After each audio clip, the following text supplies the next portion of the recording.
This is a bonus mini-episode featuring a phone call with Rob Ellis. To hear Rob's full-length episode, along with nearly 200 other episodes, you can subscribe to The Trap Set for free on Apple Podcasts or your favorite podcast platform. So when did you make the decision to stop drinking?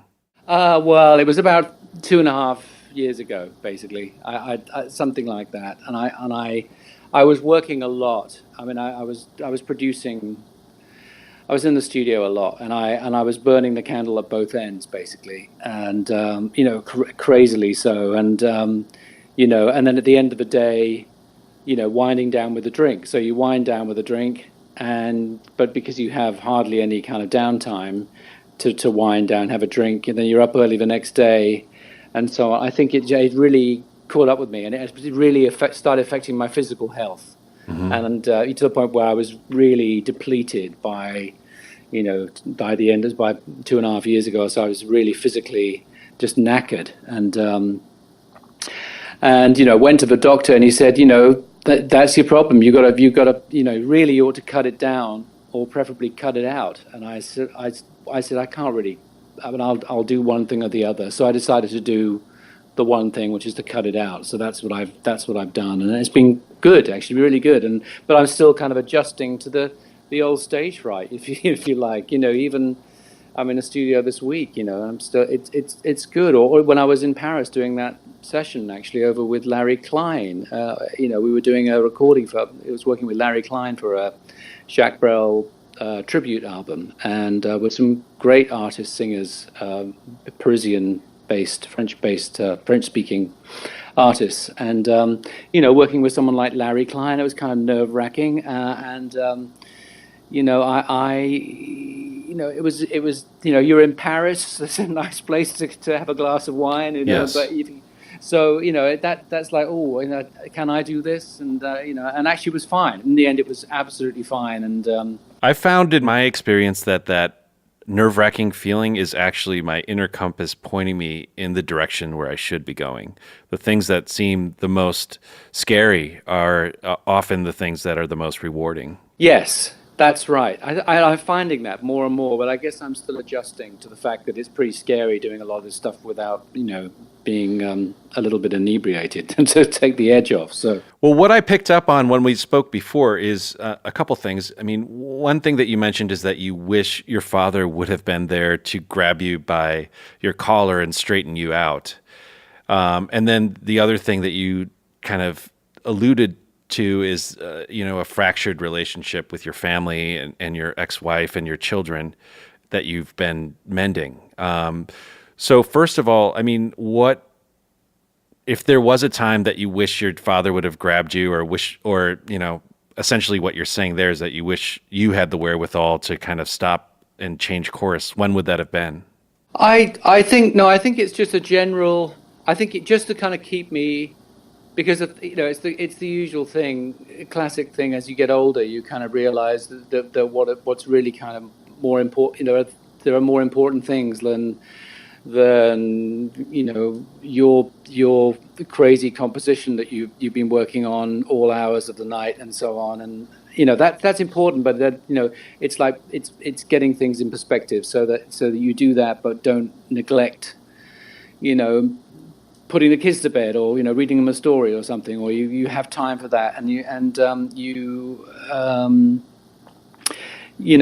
think a general thing from him, where he would have said, what, maybe you're not getting that right, Rob. You should actually just think about that balance isn't quite right. I think kind of any stage of my life really would have been good to have that little bit of guidance. I mean, I don't know whether he would have supplied that. That's the thing. It's only in my head that I kind of imagined that, having a father figure in your life is somebody who would help you a little bit with that sort of guidance. But I don't know if it would have been like that. I have no idea. I mean, he was a great, lovely guy, but he was, I don't know whether he would have done that. I have no idea. But did you use that as an excuse for drinking, when you were drinking a lot?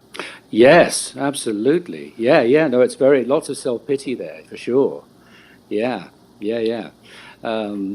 So I wonder, your father's not still here, but you're a father. So do you feel like you're positioned to supply that type of advice to your children right now? I mean, how's your relationship with them? Yes, exactly. And I don't think I've done that very well because, as I say, I think I've got the life balance pretty wrong. Obviously away a lot on tour, recording, writing, all that stuff. In the usual way that we musicians do. And I think it sort of, yeah, it ran away with me. And now, on the top of that, then of course, booze or whatever, and then coming to the recent conclusion, having stopped, that actually, yes, I have neglected that, and it's fine actually. I mean, my kids have been great actually. They've not really. They've been fine with it. They've not really kind of raised a problem. I think it's, for me, I feel as if I've been a problem, and I'm now sort of thinking I think I need to do something about that. And it's been much better since I've quit, that I can, I don't know, just be a bit more aware of it and be a little bit more on top of it. And it's good. My son is doing well. He had some problems. He's just gone back to uni, but he's doing really well. And that's all good. It must be very empowering for them to see that you've had a problem and that you've addressed it. You've actually exercised agency in a really substantial way and made a positive change in your life. Well, I hope so. I think so. I mean, they're really strong people anyway. I mean, it's pretty. My son's pretty resilient. I mean, he's been through quite a bit himself with kind of just dealing with college and some of the problems he's had with work and academia and so on. And my daughter is a children's nurse, so she's in a really good hospital here, Children's Hospital, and so they're really kind of sorted humans, and I think, but the truth is, I think obviously it's going to be better that I at least have a better perspective on things towards as where they're concerned than I would have done. I think being, it goes without saying that having a problem with alcohol or drugs definitely makes you someone who isn't necessarily very good at being empathizing, or you tend to be a bit more kind of self-centered, I think, and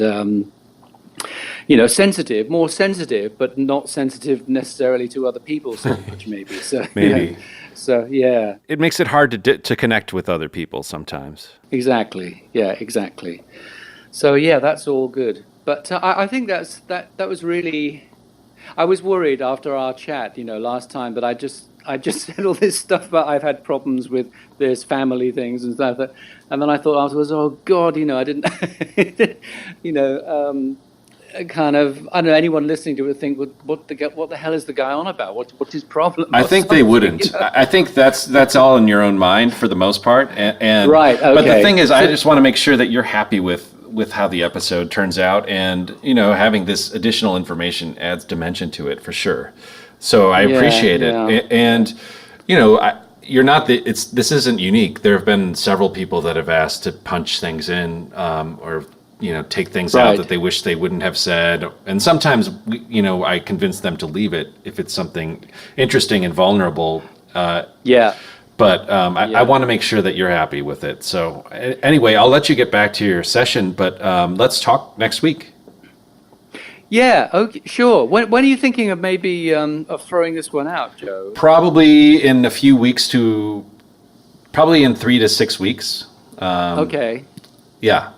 So right. If there's an opportune time for you, if you have anything coming out or anything that you want to promote, I can hold on to it until then. No, but nothing.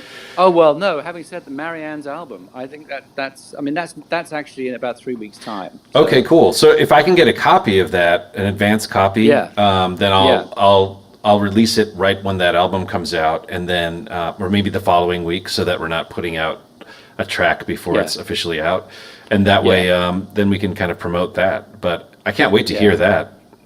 You've played with so many legends. I mean, it's really kind of astounding. So, for as self-deprecating a person as you are, you're a hero to me, Rob.